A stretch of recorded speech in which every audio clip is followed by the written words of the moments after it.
हाँ जी, welcome back dear students to the physics vision classes. और आपको पता है जैसा कि हम यहाँ पे कंपटीशन के तैयारी कर रहे हैं कॉम्पिटिटिव एग्जाम्स की। और उसमें जो है एक डाउट आया आपके मेरे पास, उसे हम आज बड़े प्यारे से, बड़े क्रिटिकल से और टिपिकल से और बड़े कंफ्यूजिंग वाले टॉपिक को, जो चक्कर खा जाता है जिसमें बहुत सारे बंदों का दिमाग, वो करेंगे। घुमाने वाला टॉपिक है, पर अगर एक बार समझ में आ गया तो मार्क्स दिलाने वाला टॉपिक है, ध्यान रखना। और हम शुरू करते हैं आज के टॉपिक को, श्री गणेश करते हैं आज के टॉपिक का। और आज का हमने काम करना है, जो डाउट का आपका टॉपिक है वो है रोटेशनल स्पेक्ट्रा। क्या होता है रोटेशनल स्पेक्ट्रा, कहाँ पे आता है, कैसे नोट करते हैं, किस तरह से वैल्यू निकालते हैं, किस तरह के क्वेश्चंस पूछे जाते हैं एग्जाम्स में, सब कुछ कॉन्सेप्ट्स के साथ, क्वेश्चंस के साथ करेंगे, डिटेल में आराम से करेंगे, तसल्ली से करेंगे, ठीक है। और ये वीडियो 15 से 20 मिनट की वीडियो होगी, और इस 15 से 20 मिनट की क्लास में आपका इसको लेके कुछ डाउट बचेगा नहीं, आई होप। ठीक, तो हम काम शुरू करते हैं रोटेशनल स्पेक्ट्रा में। आप जुड़े रहिए साथ में।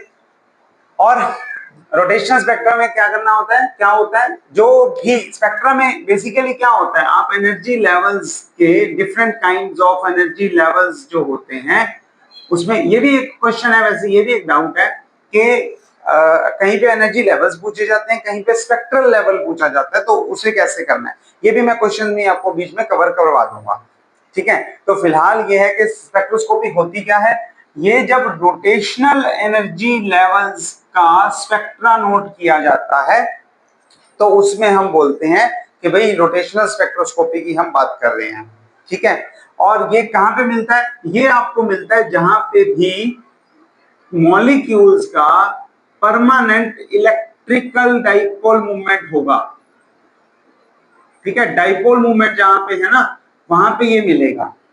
तो डाइपोल मूवमेंट से परमानेंट डाइपोल मूवमेंट की बात कर रहा हूं, ठीक है, जहां पे भी परमानेंट डाइपोल मूवमेंट होगा। कहां पे होता है डाइपोल मूवमेंट, क्या होता है, याद है ना आपको, equal and opposite charges separated by certain distance. तो आप लेते थे जब माइनस यहाँ पे ले लो, प्लस यहाँ पे ले लो, और उनके बीच में कुछ मिनिमम सा डिस्टेंस ले लो, तो डाइपोल मूवमेंट हो जाता है charge into distance between them, ऐसा लिया था आपने।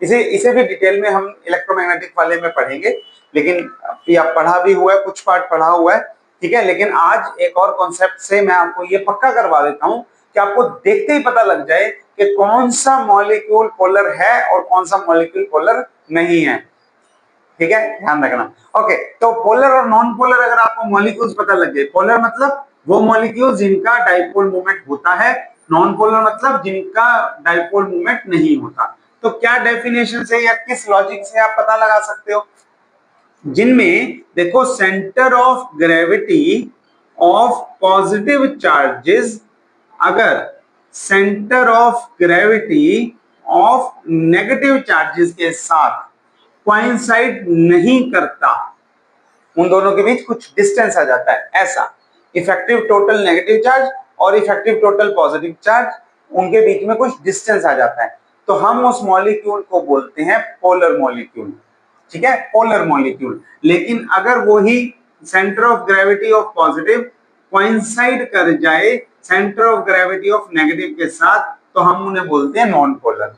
एक सिंपल सी एग्जांपल लेते हैं, जैसे आप मान लो NaCl ले लिया, ठीक है, आपको मालूम है Na पॉजिटिव है, Cl नेगेटिव है, और इन दोनों के बीच में कुछ तो बॉन्ड लेंथ होगी। इन दोनों का बॉन्ड कैसा है, आयोनिक बॉन्ड है, बॉन्ड लेंथ होगी। तो इस बॉन्ड लेंथ की वजह से बॉन्ड लेंथ जो है वो माइनस और प्लस को अलग अलग कर रही है। थोड़ा सा कॉम्प्लिकेट कर देते हैं, ठीक है। मान लो मैं H2O ले लेता हूं। अब H2O में आप अगर स्ट्रक्चर देखोगे तो ऐसा होता है ना कि O यहां पे बना लिया मैंने, H इधर ले लिया और H इधर ले लिया।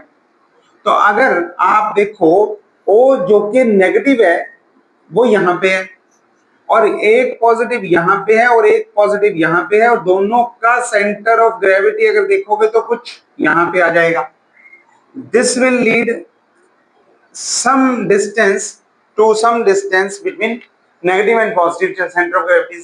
तो ये जो है ये पोलर मॉलिक्यूल है H2O, it's a very very important molecule, ठीक है। माइक्रोवेव में कॉन्सेप्ट में आपको पढ़ाया हुआ है कि क्या होता है, माइक्रोवेव में ऐसे थोड़ी है ओवन में आप कुछ भी रख दो, आप सिर्फ वही चीज रख सकते हो क्योंकि इलेक्ट्रिक फील्ड लगाते हो। इलेक्ट्रिक फील्ड में जिस बॉडी का नेट डाइपोल मोमेंट होगा वही रोटेट करेगी स्टेबल इक्विलिब्रियम अचीव करने के लिए। इसकी एनर्जी भी आपने पढ़ी हुई है, माइनस पी डॉट ई, ऐसे होती है ना। ये सारे आर्टिकल्स हमने करे हुए हैं, +2 में भी पढ़े हुए हैं, आपने इलेक्ट्रिसिटी एंड मैग्नेटिज्म में भी पढ़े हुए हैं। याद ना भी हो अभी कोई बात नहीं, बुरा नहीं मनाना। यहाँ वाले में कॉन्सेप्ट में एक एक शुरू से पीछे से रिलेट करके ही चलूंगा। तो इतनी बात आपको पता होनी चाहिए, whenever a dipole is placed in an external electric field, क्या होता है उसमें कुछ रोटेशनल इफेक्ट आपको मिल जाएगा, टॉर्क लगती है, टॉर्क की वैल्यू होती है dipole moment cross electric field. इस तरह से आप उस पर टॉर्क लगाते हो तो पोटेंशियल एनर्जी कुछ ना कुछ एनर्जी मॉडिफाई हो जाती है, राइट। यहां पे भी ऐसे ही बात कर रहे हैं। तो ये पोलर मॉलिक्यूल है, इसे हम फील्ड में रखेंगे, जहां पे भी ये फील्ड में होगा ये क्या देगा, ये रोटेशनल स्पेक्ट्रा देगा, रोटेशनल एनर्जी लेवल्स देगा, और इसी वजह से उनके एनर्जी लेवल्स में एक हमें रोटेशनल स्पेक्ट्रा मिलेगा। यही हमारी कंडीशन है कि डाइपोल मोमेंट होना चाहिए। नॉन पोलर की भी एक एग्जांपल बता देता हूं, परफेक्ट नहीं है लेकिन कोई बात नहीं, आपको बड़ी अच्छी समझ में आ जाएगी, ठीक है। CO2 में मान लो यहाँ पे पॉजिटिव चार्ज है, सेंटर यहाँ पे है, और ये नेगेटिव और ये नेगेटिव, और दोनों नेगेटिव्स का सेंटर भी कहाँ पे आएगा, यहीं पे आएगा। तो कोइंसाइड करके तो ये डाइपोल मोमेंट इसमें नहीं शो होता, ठीक हो गया। अच्छा, इसमें जो है एक और तरह के मॉलिक्यूल्स में डाल देता हूं, H2 ले सकते हो आप, N2 ले सकते हो, O2 ले सकते हो, ये तो पेपर में भी आया हुआ है। N2 मॉलिक्यूल भी लेक्चरर कैडर के एग्जाम में पूछा जा चुका है, ठीक है। तो ये क्या है, ये है homonuclear diatomic molecules, diatomic और होमोन्यूक्लियर। होमोन्यूक्लियर क्योंकि सेम न्यूक्लियस ले रहे हो और एटम्स को डबल कर रहे हो तो डाई एटॉमिक, 2 एटम्स ले रहे हो तो डाई एटॉमिक। ये डाई एटॉमिक मॉलिक्यूल्स का कोवैलेंट बॉन्डिंग है आपस में, कोई परमानेंट डाइपोल मोमेंट नहीं है, तो ये कभी भी प्योर रोटेशनल स्पेक्ट्रा शो नहीं करेंगे, ठीक है। किस रेंज में लाई करता है, माइक्रोवेव वाली रेंज में लाई करता है, वो वाला रोटेशनल इफेक्ट ये स्पेक्ट्रम नहीं शो करेंगे, ठीक है। सिर्फ इनकी बात कर रहा हूं, रोटेशनल, प्योर रोटेशनल स्पेक्ट्रम की, जो माइक्रोवेव वाले में होता है। हालांकि वाइब्रेशनल रोटेशनल स्पेक्ट्रम भी आता है, रमन इफेक्ट में भी रोटेशनल स्पेक्ट्रम आता है। बेसिक कॉन्सेप्ट्स चेंज नहीं होते हैं जो मैं अभी आपको पढ़ाने वाला हूं, लेकिन ऐसे ऐसे कुछ स्पेशल केसेस बदल जाते हैं क्योंकि उनमें इंटरेक्शन में कुछ और चीजें मॉडिफाई होके आ जाती हैं। लेकिन प्योर की बात करोगे तो ये आंसर नहीं देंगे। तो एक कॉन्सेप्ट आपको बड़े आराम से, बड़े प्यार से समझ में आ जाना चाहिए कि रोटेशनल स्पेक्ट्रा क्या होता है, कौन से टाइप के मॉलिक्यूल्स में लगता है, क्यों ऐसा उसमें लगता है, किस तरह से रोटेशनल इफेक्ट्स आते हैं, और एक मॉलिक्यूल्स कौन से diatomic molecules rotational spectra show करते हैं और कौन से वाले नहीं करते हैं, ये आपको पता लग जाना चाहिए। इधर वाले करते हैं, NaCl हो गया, HCl हो गया, HBr हो गया, ऐसे कोई भी आप मॉलिक्यूल लोगे वो शो करता है, दूसरा नहीं करता है। ये कॉन्सेप्ट बड़ा इंपॉर्टेंट है और इसमें से कई बार कई जगह से क्वेश्चंस पूछे जाते रहे हैं, तो आप इसे पक्का कर लेना बिल्कुल, ठीक है। चलते हैं अगली टाइप पे कि हमें पता तो लग गया कि रोटेशनल एनर्जी लेवल्स होते हैं, रोटेशनल एनर्जी लेवल्स होते हैं। अब हमें देखना है कि उनकी एनर्जी लेवल कितना है, वैल्यू कितनी है। अब let's get into the numbers और मैथमेटिकल वैल्यूज, ठीक है। यहां तक देख लो, कोई दिक्कत ना हो। तो नंबर्स के लिए हम क्या करेंगे, फॉर्मूला देखेंगे। तो फॉर्मूला आपको बड़े सिंपल तरीके से याद करवा रहा हूं। छोटे होते आपने पढ़ा हुआ है काइनेटिक एनर्जी का फॉर्मूला क्या होता है, काइनेटिक एनर्जी होती है ½ mv², अभी भी याद है, पढ़ते ही हो, है ना। ओके, इसे अगर मोमेंटम की टर्म्स में लिखते हो, लीनियर मोमेंटम की टर्म्स में, तो p²/2m। इसी फॉर्मूले को मॉडिफाई कर रहे हैं और कुछ नहीं कर रहे, ठीक। तो अगर आप रोटेशनल स्पेक्ट्रा में जाते हो, कभी भी लीनियर मोशन से रोटेशनल मोशन में जाओगे, क्लासिकली चलते हैं पहले, बाद में थोड़ा क्वांटम मैकेनिक्स ऐड ऑन करेंगे, ठीक है। तो फॉर्मूला क्या होगा, linear momentum will be replaced by angular momentum, और मास को इनर्शिया भी बोलते हैं, ठीक है। लीनियर मोशन में किसी बॉडी को हिलाना या कितना रोकना, मतलब उसका इनर्शिया कितना है, कितना आसान या मुश्किल है, ये कौन डिसाइड करता है, उसका मास, इसलिए इसे बोलते हैं इनर्शिया। लेकिन अगर आप रोटेशनल मोशन में बात करोगे तो किसी बॉडी को घुमाना कितना मुश्किल या आसान है, ये डिसाइड करता है उसका इनर्शिया, जो कि मूवमेंट ऑफ इनर्शिया होता है, और वो होता है आई। ठीक, तो ये रोटेशनल एनर्जी लेवल का फॉर्मूला है, L²/2I। सिंपल हो गया, याद हो जाएगा। और अगर आई को वैल्यू आप देखना चाहो तो आप L²/2 म्यू आर स्क्वायर, याद रहे म्यू जो है वो रिड्यूस्ड मास है। रिड्यूस्ड मास क्या होता है? रिड्यूस्ड मास के लिए आपने फॉर्मूला लिखा हुआ है 1/μ is equal to 1/m1 plus 1/m2, ये वाला फॉर्मूला लिखा हुआ है। अभी हम सिर्फ डाई एटॉमिक की बात कर रहे हैं, तो दो मॉलिक्यूल्स का इस तरह से हम लेके चल लेते हैं, ठीक है। तो अगर मूवमेंट ऑफ इनर्शिया पूरी बॉडी की बात कर रहे होते फिर तो स्क्वायर के लिए अलग, स्फेरिकल शेप के लिए अलग, सिलेंडर के लिए अलग, वो हमने सारे आर्टिकल्स निकाले हुए हैं, ठीक है। आपने +1 में भी पढ़े हुए हैं और ग्रेजुएशन में भी एनालिटिकल मैकेनिक्स की बुक में भी आ जाते हैं। हालांकि कंपटीशन में बहुत ज्यादा इंपॉर्टेंट नहीं है वो चीजें, याद रखना, इस कंपटीशन में इंपॉर्टेंट नहीं है। ओके, तो यहां तक हम पहुंच गए। लेकिन आपको एक बात और पता है कि जैसे ही आप क्वांटम मैकेनिक्स में घुसते हो अंदर, एल अकेला एल नहीं रहता, ऑर्बिटल एंगुलर मोमेंटम, इसकी साथ साथ स्पिन एंगुलर मोमेंटम भी आ जाता है, और प्लस करके हम टोटल एंगुलर मोमेंटम की बात करते हैं। तो यहाँ पे अब क्या करेंगे, फॉर्मूला भी मॉडिफाई करेंगे और उसे सिंपल मोमेंटम से हम ऑर्बिटल एंगुलर मोमेंटम से टोटल एंगुलर मोमेंटम पे लेके जाएंगे, which is E J, which gives you J²/2I, ठीक है, 2I। अच्छा, म्यू की बात हो गई, आर की रहेगी, वो भी बता देता हूं। बॉन्ड लेंथ होती है दो एटम्स के बीच में ना, ये जो होता है आर बॉन्ड लेंथ है, ये भी इंपॉर्टेंट है, इस पे भी क्वेश्चन बन जाता है, ठीक है। तो यहां तक हम पहुंच गए।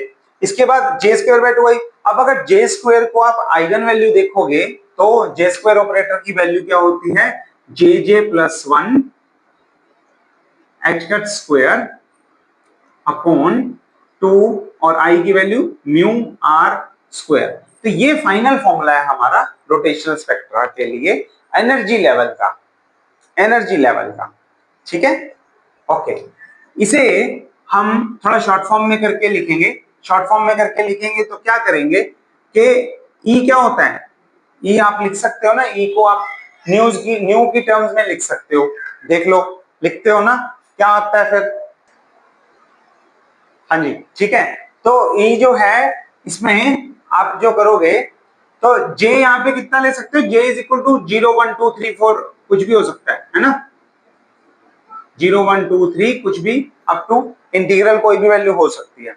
इसे हम थोड़ा सा सिंपल करने के लिए क्या करेंगे, ई को ना, ये जे को ऊपर वाले को पुट कर देते हैं पहले तो, ई जे को, और ये हो जाएगा JJ+1, H² को आप पुट करो H/2π, तो ये बन जाएगा H²/2π का स्क्वायर, 4 into 2 8π² I, μr² को वापस आई लिख दिया मैंने, ठीक है। ये जो चीज है, ये आपको पहले भी particle in a box problem में भी मैंने बताया हुआ है कि H² है कि H/2π का होल स्क्वायर है, वो ध्यान रखना है आपको, ठीक है। तो यहाँ पे हमने वही चीज की और कुछ नहीं किया। अब हम क्या करेंगे, इसे HC एक कांस्टेंट से डिवाइड कर देंगे, HC, तो एक H कट जाएगा, राइट, और एक यहाँ पे C आ जाएगा, एक H कट गया और एक यहाँ पे C आ गया। और ये जो कांस्टेंट है ना, ये जो सारा कांस्टेंट है, this is known as rotational constant B। कितनी वैल्यू हो गई उसकी, H/8π²IC, ये वैल्यू हो गई। ये बड़ा इंपॉर्टेंट है, याद कर लो, बहुत इंपॉर्टेंट है। क्वेश्चन में, पेपर में न्यूमेरिकल आएगा, इसकी वैल्यू के बेस पे ही आएगा, पूछा ही जाना है ये। और इसे पुट करने के बाद ईजे कितना बन गया हमारा, ईजे बन गया BJ+1, ठीक है, BJ+1 बन गया। अब अगर आप इसके एनर्जी लेवल्स देखो, सबसे पहले एनर्जी लेवल्स देखते हैं, तो J को 0 पुट करो, एनर्जी लेवल कितना हुआ, 0, J 0 पे ये कितना हो गया, ये हो गया 0। J को 1 पुट कर दो, 1 पुट करोगे तो 1 + 1 2, 2B आ गया, तो अगला लेवल जो है वो 2b के डिस्टेंस पे है, यहां पे j को 2 पुट करोगे तो 2 इंटू 3, 2 प्लस 1 3, 2 इंटू 3 6, ये हो गया 6b। अगला लेवल जो है अब वो आ गया 6b पे। उससे अगला लेवल 3 पुट करोगे, 3 इंटू सॉरी 2 पुट किया था पहले, हाँ, तो 3 पुट करोगे 3 इंटू 4 12b आ जाएगा। तो ये गैप और ज्यादा यहां पे बना लेता हूं, दिस विल बी 12b। ठीक है, तो एनर्जी लेवल्स अगर आप देखोगे तो वो इक्विडिस्टेंट नहीं है, वो क्या है, वो गैप बढ़ता जा रहा है, पहले 2b का था, फिर 4b का हुआ, फिर ये और ज्यादा गैप हो गया, तो ये गैप बढ़ता जा रहा है। तो rotational energy levels are not equally spaced, not equispaced. ठीक है, डन है यहां तक? ओके, ये हो गए एनर्जी लेवल्स। अब हम क्या करते हैं, अब हम इनका स्पेक्ट्रा नोट करते हैं। ये वाला पॉइंट है जो मेन आपको कंफ्यूज करता है, जिसमें रोटेशन वाली, स्पेक्ट्रा में रोटेशन वाली बात होती है, दिमाग घूमना शुरू होता है। यहाँ पे थोड़ा सा आपको ध्यान रखना है। तो अब आप स्पेक्ट्रा की बात करोगे अगर, तो स्पेक्ट्रा में होता है कि जब कोई इलेक्ट्रॉन ऊपर वाली स्टेट से नीचे वाले में आए, जैसे आपने Lyman series, Barmer series, pastel series वो सब पढ़ा था, जैसे इलेक्ट्रॉनिक लेवल्स पढ़े थे, वैसे ही जब यहाँ पे ऊपर वाले लेवल से नीचे वाले लेवल में आता है तो स्पेक्ट्रा नोट होता है। तो ये यहां से यहां आएगा, ठीक है, ये यहां से यहां आएगा तो बनेगा, ऊपर से और भी नीचे आ सकता है, सीधा ऊपर से 12b से 0 में भी आ सकता है, लेकिन वो बोलते हैं, उसे हम बोलते हैं कि स्पेक्ट्रा है जी। ठीक है, अब इसमें एक और चीज, अब मैंने जैसे अभी बोला कि ऊपर से भी आ सकता है, तो क्या वो 12b से सीधा नीचे जंप कर सकते हैं, जैसे लाइमन सीरीज में होता है या बार्मर सीरीज में कि n इज इक्वल टू 2 में n इज इक्वल टू 3 से आए, चाहे 4 से आए, चाहे 5 से आए, इज इट अलाउड? नहीं। तो उस चीज को रोकने के लिए, उस चीज का जवाब देने के लिए we have the selection rules. वहां पे भी सिलेक्शन रूल्स थे, लेकिन वो n पे नहीं लगते थे, वो l पे लगते थे। यहाँ पे सिलेक्शन रूल्स j पे लगते हैं, और वो सिलेक्शन रूल्स ये हैं कि j का डिफरेंस जो है वो +-1 अलाउड है, यानी कि वो एक लेवल ऊपर जा सकता है, एक लेवल नीचे आ सकता है, लेकिन 2 लेवल नीचे नहीं आ सकता। So this is not allowed. फिर से बता रहा हूं, रोटेशनल स्पेक्ट्रा की बात चल रही है, माइक्रोवेव वाले, प्योर वाले, अभी हमने आगे वाली बात नहीं की। जब हम रमन इफेक्ट पढ़ेंगे, रमन इफेक्ट में भी रोटेशनल स्पेक्ट्रा आएगा, तब ये डिफरेंस बदल जाएगा, तब ये लाइंस बदल जाएंगी, ये सिलेक्शन रूल बदल जाएंगे, तभी बताऊंगा, अभी नहीं पढ़ा रहा। ठीक है, लेकिन आपको सिर्फ रोटेशनल है कि रमन रोटेशनल है, ध्यान रखना है इस चीज का। ओके, तो डेल्टा जे +-1 सिलेक्शन रूल्स है, बहुत ज्यादा इंपॉर्टेंट है, और इसके हिसाब से हम काम करते हैं। तो अब डिफरेंस देखने लग जाते हैं, लेकिन एक बात आपको पता लग गई होगी, एक होते हैं एनर्जी लेवल्स, एक होती है spectral lines. Energy lines, spectral lines, दोनों में क्या फर्क है? एनर्जी लेवल्स वो हैं जो एनर्जी पे आ रहे हैं, और स्पेक्ट्रल लाइंस वो हैं जो एनर्जीज को माइनस करके डिफरेंस लेके आ रही हैं। और तो उनकी भी अगर हम वैल्यू देखें, उनकी भी अगर हम वैल्यू देख लें, मैंने आपके लिए फॉर्मूले सारे एक साइड में भी लिख दिए हैं ताकि आपको दिक्कत ना हो। स्क्रीनशॉट तो आप ऑफ कोर्स ले ही सकते हो, और वो देख के आपको क्लियर हो जाएगा कि कौन सी चीज कैसे करनी है। तो एनर्जी लेवल्स आई होप हमें क्लियर है। आई का फॉर्मूला आपको याद होना चाहिए, म्यू आपको याद होना चाहिए, ईजे आपको बता दिया मैंने, इसे दूसरी इस फॉर्म में लिखते हैं, ईजे अपॉन एचसी वाली फॉर्म में। बहुत बार यूनिट्स ना एच और सी को उड़ा देते हैं या बीच में अब्सॉर्ब करवा देते हैं, वो क्वेश्चंस में आपको बता दूंगा। ठीक है, और बी की वैल्यू ये भी अगर आपको याद हो तो बहुत अच्छी बात है। ठीक, क्वेश्चन आया हुआ है, याद होता है तो ठीक है, नहीं तो आपको इस फॉर्मूले से 10-20 सेकंड लग जाते हैं निकालने में, तो वो 10-20 सेकंड आप बचा सकते हो, नहीं तो इधर इट्स ओके, बोझ नहीं लेना बहुत ज्यादा। आपको इतना प्रैक्टिस हो जानी चाहिए, कॉन्सेप्चुअली आप इतने स्ट्रॉन्ग होने चाहिए कि with in 10 to 20 seconds you can derivative anything. ठीक है, you can drive the any final result. ठीक है, तो वो हो जाना चाहिए। और सिलेक्शन रूल्स की बात मैंने हो गई है। नेक्स्ट मैं एक सेपरेशन की बात बता रहा हूँ, जिसमें आप बहुत बच्चे कंफ्यूज होते हैं।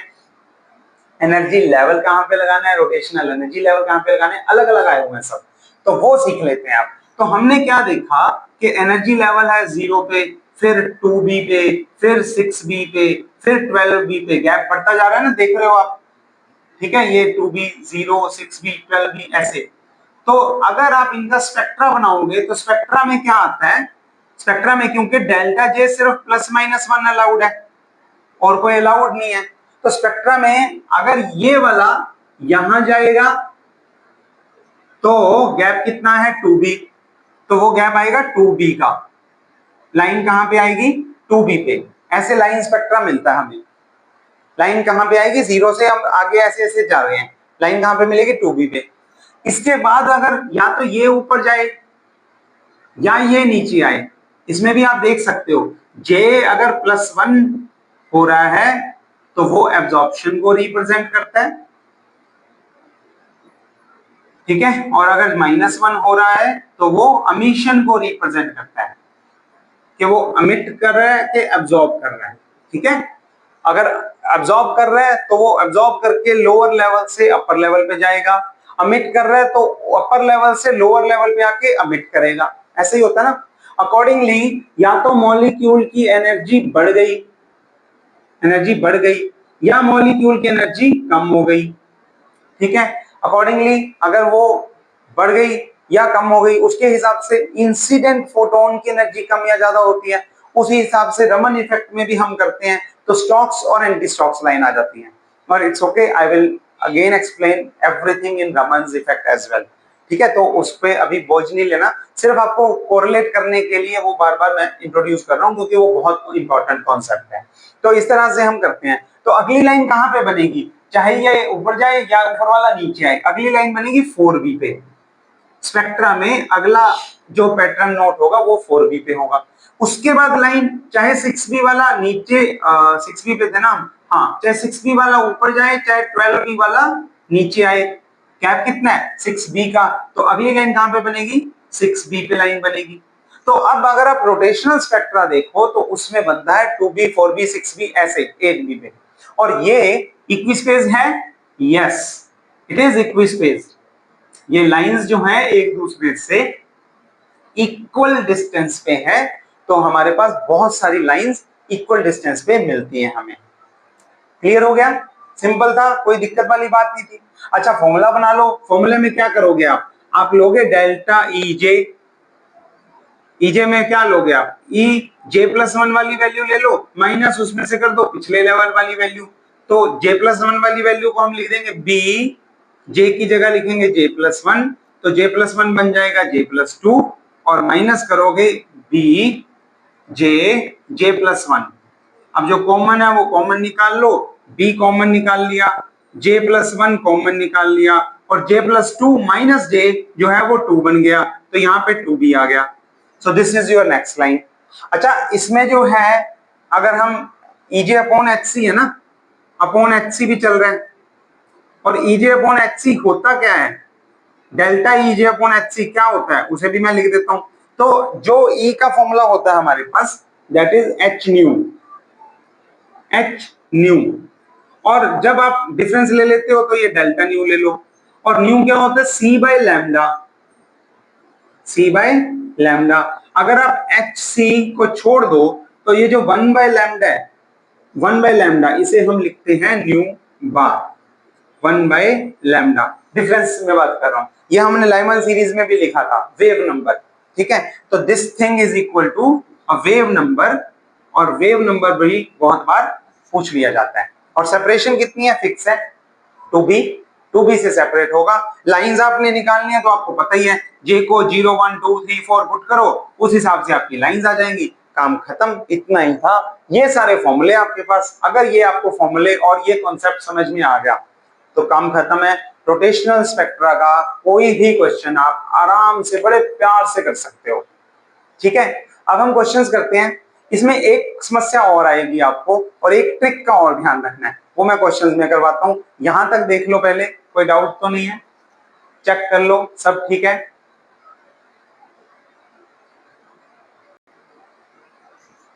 हाँ जी, तो अब हम इसके क्वेश्चंस करने शुरू करते हैं, ठीक है। और क्वेश्चंस में कैसे कैसे क्वेश्चंस पूछे जाते हैं, जितने भी क्वेश्चंस है मैं सारे कवर कर रहा हूँ वैरायटी, और आप देखो कितने प्यार से होते हैं, अब देखते रहो, ठीक है।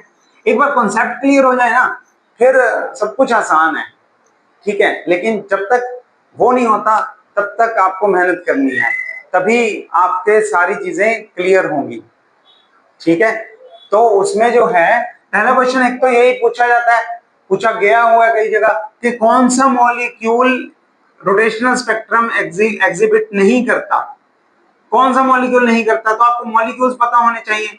तो जैसे HCl करता है, HBr करता है, लेकिन अगर मैं बात करूं ये करते हैं, अगर H2 की बात करूं, N2 की बात करूं, O2 की बात करूं, एक बार तो N2 स्पेशली पूछा गया, पर वो डाइपोल मूवमेंट के कॉन्सेप्ट कॉन्टेक्स्ट में पूछा गया था कि कौन सा molecule, nitrogen molecule dipole movement कौन सी ऑप्शन उसकी ठीक है, तो डाइपोल मूवमेंट इसका नहीं होता, डाइपोल मूवमेंट नहीं होता।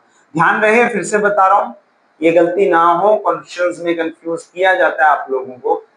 प्योर रोटेशनल स्पेक्ट्रा एक डिफरेंट चीज है और रोटेशनल स्पेक्ट्रा थोड़ा सा अलग है, ठीक है, तो उसका ध्यान रखना है। वो रमन में भी आ जाता है, वो वाइब्रेशनल में भी आ जाता है, तो प्योर रोटेशनल की बात करेंगे माइक्रोवेव रीजन वाले की, तब ये सारी चीजें बिल्कुल 100% वैलिड है, नहीं तो कुछ ऊपर नीचे होगा, वो क्वेश्चन पे डिपेंड करेगा, ठीक है। अगले में कवर कर लेंगे। तो एक तो ये हो गया। अब एक क्वेश्चन आया हुआ है आपको, रोटेशनल एनर्जी लेवल्स का बताओ कि वो कैसे होते हैं, इक्वली स्पेस्ड होते हैं कि इक्वली स्पेस नहीं होते, डिस्क्रीट होते हैं कि कंटिन्यूअस होते हैं। तो अगर एनर्जी लेवल्स की बात है, एनर्जी लेवल्स की, तो आप क्या बताओगे, आप बताओगे डिस्क्रीट तो है, छोड़ छोड़ के आते हैं और एक फिक्स नंबर के मल्टीपल होते हैं, लेकिन इक्वी स्पेस्ड नहीं है। बनाया था ना अभी, याद है ना आपको, 0 पे बना, फिर 2p पे बना, फिर 6p पे बना। तो एनर्जी लेवल्स इक्वी स्पेस नहीं है। लेकिन अगर मैं बात करूं प्योर रोटेशनल स्पेक्ट्रा की, प्योर रोटेशनल स्पेक्ट्रा की, तो उसमें आपको क्या मिलेगा, उसमें आपको इक्वी स्पेस लाइंस मिलेंगी, पहले 2p पे, फिर 4p पे, फिर 6p पे इक्वी स्पेस लाइंस मिलेंगी, तो कंफ्यूज नहीं होना है, ठीक है। अच्छा, उसके बाद एक क्वेश्चन पूछा जाता है फॉर्मूले बेसिस पे, फॉर्मूला बेसिस में ये पूछ लिया जाता है कि भाई ये जो सेपरेशन बिटवीन द लाइंस है ना, किससे लिखा था हमने, न्यू बार से, डेल्टा न्यू बार लिख लो, न्यू बार से, उसे जो सेपरेशन बिटवीन द लाइंस है ये किस पे डिपेंड करती है, किस पे डिपेंड करती है। तो आपको याद है ये कितना था, ये याद होगा, मैंने वैसे साइड में सारे फॉर्मूले लिखे हुए हैं, वही वाले कंक्लूड करके, ठीक है। 2b के इक्वल था, और b क्या होता है, b होता है 2h upon 8 pi square IC। तो इसमें h तो, c तो, पाई तो, ये तो तीनों कांस्टेंट है, इनकी तो बात ही क्या करनी। लेकिन I जो है वो वेरिएबल है, वो वेरिएबल है movement of inertia, movement of inertia, याद है ना, मूवमेंट ऑफ इनर्शिया ये वेरिएबल है। तो अगर आई की टर्म्स में पूछा जाएगा तो आप बता दोगे कि ये जो सेपरेशन बिटवीन द लाइंस है ये inversely proportional to movement of inertia, ठीक है, चेक करो, inversely proportional to movement of inertia. अच्छा, यही बात अगर मूवमेंट ऑफ इनर्शिया की जगह किसी और टर्म्स में पूछ ली जाए, तो जैसे बॉन्ड लेंथ भी तो हो सकता है, ये 1/μr² है ना, तो ये भी हो सकता है कि बॉन्ड, आप कहो कि it is inversely proportional to reduced mass, ये भी कह सकते हो कि आप it is inversely proportional to square of the bond length, bond length, ठीक है, डिस्टेंस बिटवीन टू मॉलिक्यूल ऐसे ले रहे हो ना। अच्छा, इसमें एक बार क्वेश्चन ये भी आया हुआ है कि आर निकाल लो जी, आर बॉन्ड लेंथ बताओ दो मॉलिक्यूल्स की, तो आर का फॉर्मूला भी आप इसी फॉर्मूले से देखोगे। अगर आप बी को देखो, मैं पहले बी का ही लिख देता हूं फॉर्मूला, बी को देखो तो वो है h अपॉन 2, नहीं 8 pi square mu R square C. तो अगर आप आर को इधर ले आओ और बाकी सब उधर ले जाओ और अंडर रूट कर दो, तो h upon 8 pi square mu c B, ये जो है ये आपको क्या दे देगा, बॉन्ड लेंथ की वैल्यू, क्वेश्चन में करवाऊंगा। अब इसमें ये सारी चीजें अगर आपको पता है, या ये बेसिक फॉर्मूले अगर आपको पता है, तो आप सारे क्वेश्चंस निकाल सकते हो, बड़े प्यार से बता सकते हो, सारी चीजें कॉन्सेप्चुअली क्लियर हो। बस इसमें अब एक समस्या रह गई, सिर्फ एक समस्या, कि अगर आपको टिपिकल कोई न्यूमेरिकल आ गया, करवाता हूं मैं अभी, तो आपको इतनी टिपिकल कैलकुलेशन करनी पड़ेगी, अंडर रूट निकालना, एच को, पाई को, 3-3 4-4 वेरिएबल्स को सॉल्व करना is not an easy job. ठीक है, टफ है, टाइम कंज्यूमिंग है, टाइम हमारे पास होता नहीं है, वक्त होता ही कहाँ है किसी के पास, है ना। तो इसको कैसे करना है, अब इस प्रॉब्लम का हम हल और देखेंगे। दैट्स इट, बाकी टॉपिक आपका पूरा है। तो मैं क्वेश्चंस करवा देता हूं आपको 3 और, जिसमें आपको टिपिकल कैलकुलेशन से कैसे निपटना है वो सीखेंगे हम, और फिर दैट्स इट, खत्म हुआ डाउट। यहां तक कोई डाउट है तो देख लो, पूछ सकते हो मेरे से। हाँ जी, तो ये आपके सामने क्वेश्चंस हैं, दो अलग अलग तरह के दो क्वेश्चंस लेके आया हूं, ये दोनों वैरायटी कवर करता है। तो पहले हम इस क्वेश्चन पे फोकस करेंगे, ठीक है, इस क्वेश्चन पे। तो इसमें क्या है, ये आपका कई कई क्वेश्चन, कई स्टूडेंट्स का डाउट है, ये मैंने असाइनमेंट में डाला था, ये 34th क्वेश्चन है असाइनमेंट 1 का, ठीक है। तो कईयों ने डाउट किया, इसलिए मैंने कहा पहले वो कवर कर ले इसे ही सबसे पहले। तो देखो क्वेश्चन क्या है, फर्स्ट लाइन इन सीओ के rotational spectra, CO carbon monoxide. तो first line in the rotational spectra of carbon monoxide is given by this, their reduced mass is this, find out the bond length। ठीक है, और ये 4 options हैं। तो आपको question clear है, बिल्कुल सिंपल है। क्वेश्चन में देखो पूछा क्या गया है, बॉन्ड लेंथ पूछी गई है।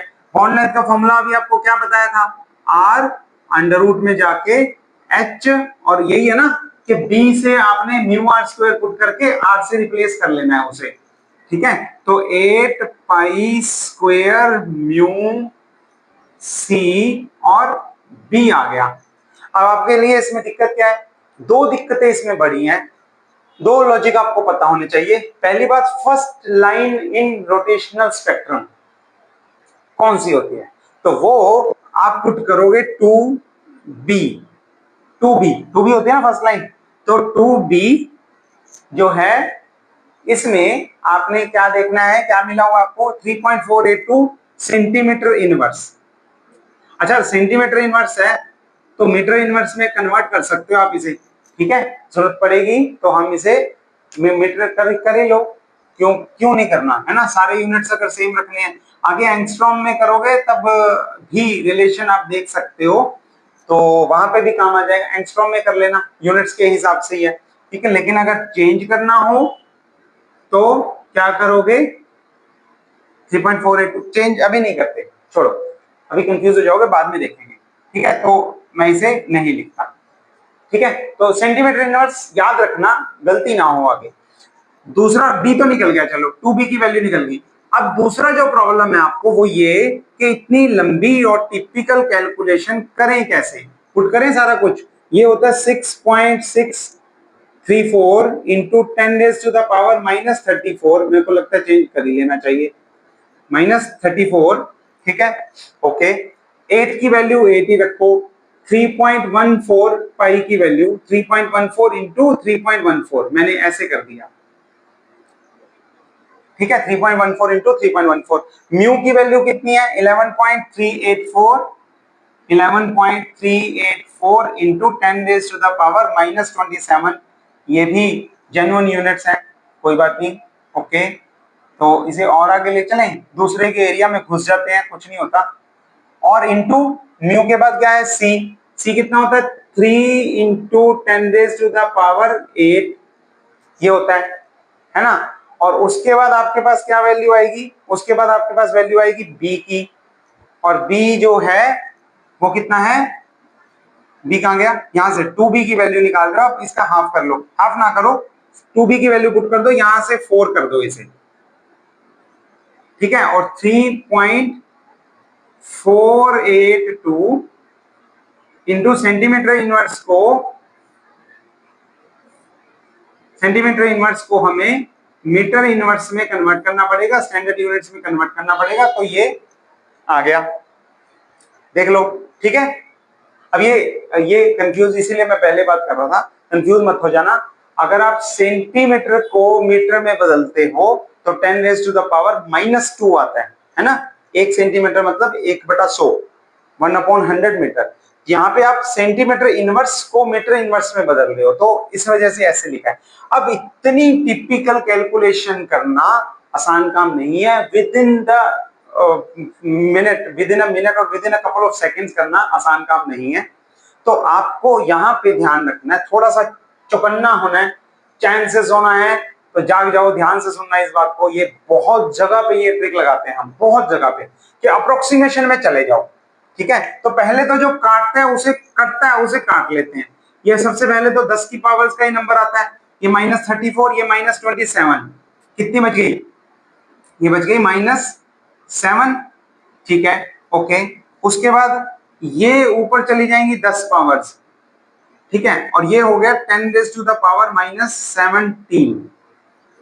एक बात तो समझ में आ गई, जितनी 10 की पावर थी वो हमने निकाल दी। ओके, अब मैं क्या कर रहा हूं, थोड़ा थोड़ा देखते रहना, मैं 3 और 4 को उड़ा देता हूं, 1 डिजिट तक रहता हूं, और ये जो 3 है ना, सी वाला, इसको सी वाले के 3 को ये काट के इसे 2.2 लिख देता हूं। 3 पे कट सकता है। अच्छा, उसके बाद ये 2 पे कट सकता है, ये 1.1 लिख दूंगा और ये 2 पे लिख दूंगा। ठीक, अब हम चलेंगे अप्रोक्सीमेशन पे। 1.1 को मैं लिखने वाला हूं 1, ध्यान से देख लेना ये स्टेप, अपॉन 2 तो 2 ही है। 3.14 को मैं लिखूंगा थोड़ा सा कम, लेट्स राइट इट एज 3, इसे भी लिखूंगा 3।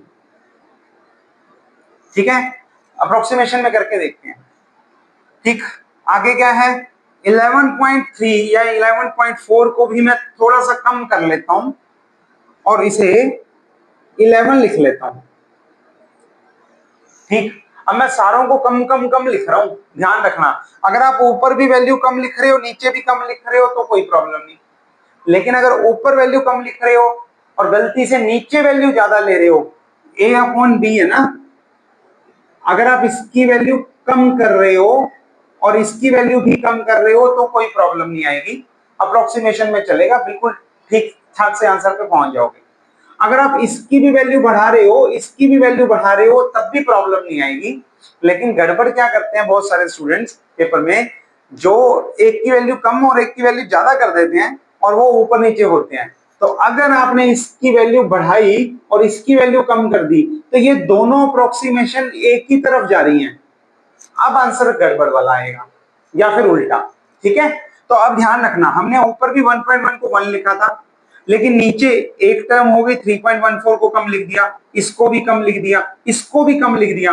अब अगली वैल्यू को हम बढ़ा के लिखेंगे और इसको 3.4 की जगह हम लिख लेते हैं 4। तो आई होप अप्रोक्सीमेशन आपको समझ में आ गई होंगी। मैंने ऐसे लिया है, रूड, बिल्कुल क्रूड वे में लिखा है, लेकिन समझ में आ गया होगा। तो अब अगर आप इनको मल्टीप्लाई करो तो 3 इंटू 3 9, 9 इंटू 2 18, 18 4 72, 72 को 11 से मल्टीप्लाई करो तो ये इट विल बी 792 मतलब अप्रोक्सीमेटली 800। ठीक है, तो मैं ये सारे को अप्रोक्सीमेटली 800 को ऊपर आके लिखोगे, देखना इस कैलकुलेशन को भी, 800 इंटू 10⁻⁻17 है। मैं क्या कर रहा हूं, यहां पे ये 2 जीरोस तो ऊपर जाएंगी, 19 पावर हो गई, एक ऊपर 10 ले लेता हूं, इसे 20 पावर बना देता हूं। ठीक है, अगर नहीं समझ में आया होल्ड करके आराम से देख लेना, आराम से समझ लेना। तो this is approximately 1 point something और दिस इज 10⁻⁻20 और अंडर रूट के बाहर आके भी 1 पॉइंट समथिंग इंटू 10⁻⁻10 यानी कि 1 एंगस्ट्रॉम के आसपास का आंसर होगा, 1 एंगस्ट्रॉम के। ये सारी कैलकुलेशन मैंने आपको समझाई है तब इतना टाइम लगा है, अदरवाइज आप सीधा सब्स्टिट्यूट करते तो it can be done with in few seconds. ठीक है, तो अब 1 एंगस्ट्रॉम के आसपास कौन सी ऑप्शन है, अगर ऑप्शंस में जनरली आप देखोगे जहां कैलकुलेटर अलाउड नहीं होता वहां ऑप्शंस के बीच में डिफरेंस अच्छा खासा होता है। ठीक है, तो अगर हमें यहाँ पे डिफरेंस एंगस्ट्रॉम से अच्छा मिलने वाला है तो हमारा क्वेश्चन हो गया, नहीं तो फिर हमें अप्रोक्सीमेशन से निकल के एक्चुअल आंसर की तरफ जाना पड़ेगा, जो कि उन एग्जाम्स में बिल्कुल भी पॉसिबिलिटी नहीं है होने की जिनमें कैलकुलेटर अलाउड नहीं होता। ठीक है, तो 1 एंगस्ट्रॉम के आसपास मेरे को एक तो बी ऑप्शन दिख रही है, बी ऑप्शन उसको मैं देख लेता हूं। तो बी ऑप्शन तो ठीक है, मेरे को लग रही है ठीक है। आप पहली ऑप्शन देखो, this is 0.1, this is 0.1 angstrom तो ठीक है, लेकिन ये 0.1 है। 0.1 मतलब 10 रेज टू द पावर -1, एक और पावर आ गई 10 रेज टू द पावर -1, एक माइनस एक्स्ट्रा पावर है, 10 पावर 10 नहीं आया, ऑर्डर चेंज हो गया, -11 हो गया। ऐसे नीचे वाले में अगर आप देखोगे नैनोमीटर में, तो नैनोमीटर में order 10 raise to the power -9 हो गया, ऑर्डर चेंज है। और अगर डी ऑप्शन में देखोगे 21.3, तो हम ऐसे तो लिखते नहीं, इसी का लिखेंगे एक पावर और ऐसे लिखेंगे। अब भी 10 पावर 10 नहीं रही, तो ना तो इसमें 10 रेज टू द पावर -10 है, ना इसमें -10 है, ना इसमें -10 है, तो कोई प्रॉब्लम नहीं है। ये अप्रोक्सीमेशन कैलकुलेशन चलेगी बिल्कुल 100%, और आपका answer with in a few seconds आपके हाथ में होगा, बिल्कुल सामने होगा कि कितना आंसर आएगा, 1.1 एंगस्ट्रॉम। अच्छा, अगर कोई मिलता जुलता ऑप्शन आ भी जाता ना, आ भी जाता, तब भी आप देख सकते हो। मान लो मैं यहां पे ऑप्शन दे देता हूं 0.8 एंगस्ट्रॉम, और जैसे ये 0.1 तो दूर है ना, और ये ऑप्शन दे देता हूं 1.1 एंगस्ट्रॉम, ये तो बी ऑप्शन है। तब भी आप क्या कर सकते हो, तब भी आप क्या कर सकते हो, आप देख सकते हो कि आपका आंसर जो आपने अप्रोक्सीमेशन मानी छोटा बड़ा लेके, ठीक है, उसमें आंसर कुछ कम जाएगा या कुछ ज्यादा जाएगा, तो उससे आप पता लगा सकते हैं। ठीक है, एक क्वेश्चन और करते हैं। अब अगला क्वेश्चन है, आपको सीधा सीधा हाइड्रोजन मॉलिक्यूल दिया, दो मॉलिक्यूल्स, दो प्रोटॉन्स हैं, दो प्रोटॉन्स के बीच की बॉन्ड लेंथ दे दी, आपको E3 पूछी है, मास ऑफ प्रोटॉन दे दिया, H कट दे दिया। ठीक है, आपको पूछा है कि बताओ L इज इक्वल टू 3 के corresponding energy, rotational energy level क्या होगा। अब J से नहीं लिखते, L से ले लेते हैं, L से ले लेते हैं, ठीक हो गया, L से लेंगे। तो L से लेंगे तो फॉर्मूला लगा दो, कितना होगा E का formula, it will be LL plus 1 H cut square upon 2 mu R square, यही होगा। तो LL प्लस 1 तो ठीक है, 3 इंटू 3 प्लस 1 दैट इज 4, 4 को 2 से काट दूंगा तो ये हो जाएगा 2 H cut square upon mu R square. अब प्रॉब्लम वही है, प्रॉब्लम फिर से वही है, इतनी टिपिकल कैलकुलेशन कौन करेगा, हम ही करेंगे। देखते हैं, देखो अब कैसे करेंगे। तो E जो है मैं पूरा लिख रहा हूं, 2 H कट कितना दिया, यूनिट्स का ध्यान रखना, यूनिट्स का पिछले में अगर सेंटीमीटर इनवर्स को आप कन्वर्ट ना करते तो 10 रेज़ टू द पावर -10 की जगह -9 आता, -9 आता तो नैनोमीटर वाले को आंसर को आप ठीक कर देते, एंगस्ट्रॉम को ना करते, गलत हो जाता। ठीक है, यूनिट्स का ध्यान रखना है। तो 2 H कट के यूनिट्स कितना वैल्यू दिया हुआ है, 1973.5 इलेक्ट्रॉन वोल्ट एंगस्ट्रॉम सी, इलेक्ट्रॉन वोल्ट एंगस्ट्रॉम, सब कुछ उसमें चल रहा है, कोई जरूरत नहीं है कन्वर्ट करने की। ठीक है, स्क्वायर है, मैं इसे 2 बार लिख लेता हूं। मैं 2 बार लिख के इसलिए बताता हूं, आपको इजी हो जाता है अलग अलग सॉल्व करना। अपॉन में म्यू, म्यू कितना लोगे, मास ऑफ प्रोटॉन दिया हुआ है, लेकिन रिड्यूस मास होता है दोनों पार्टिकल्स का, तो mass of proton into mass of proton upon mass of proton plus mass of proton, that is mass of proton का हाफ। हाफ करोगे यही आएगा ना, जो है अपॉन में 2 आ जाएगा, तो इसका हाफ कर दो। हाफ करोगे तो मैं इसे लिख देता हूं, 2 को ऊपर ले जाता हूं, कोई कैलकुलेशन नहीं करनी, जितना इजी लिख सकते हो उतना इजी लिखो, और ये हो जाएगा 938.2 इंटू 9, एक ही बार है, एक ही बार है, तो बस खत्म हुआ। और अब रह गया आर स्क्वायर, आर तो 1 नहीं है, तो 1 इंटू 1 खत्म हुआ ये भी। अब इसको कैलकुलेट करना है, इसको कैलकुलेट करना है, यही गेम है।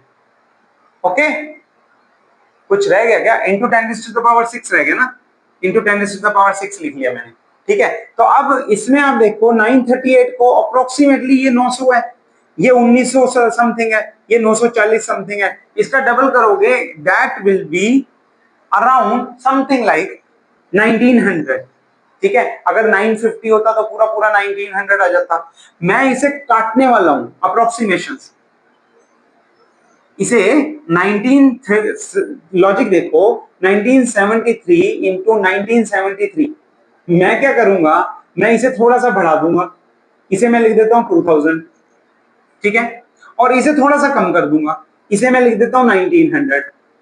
तो अब ये अप्रोक्सीमेटली डबल आ जाएगा, तो ये डबल हो गया, ठीक, और ये 2000 हो गया। तो अब ये क्या बन गया, टोटल क्या बन गया, ये बन गया 2000 इंटू 2 इंटू 2 इंटू 2।